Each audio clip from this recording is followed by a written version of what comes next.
Time to grind my own coffee.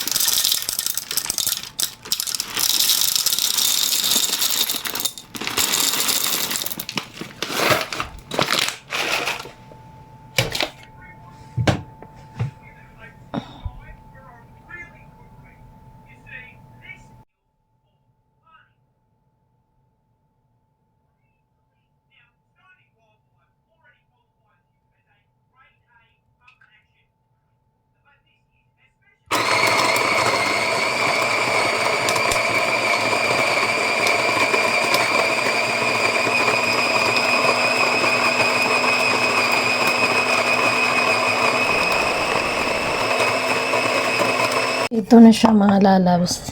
I-transfer ko na siya dito. So, mga lalab, meron akong french fries dito. Kuha ako ng isang ganito lang. Ayan. Lagay ko dyan. Nakulo na yung tubig ko. So,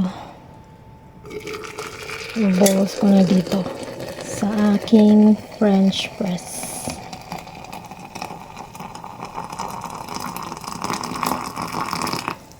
Ayan, wait for 5 minutes before ko to gamitin. Ipo-push mo yung coffee doon sa baba. Ayan, so ito na ang aking coffee, mga lalab.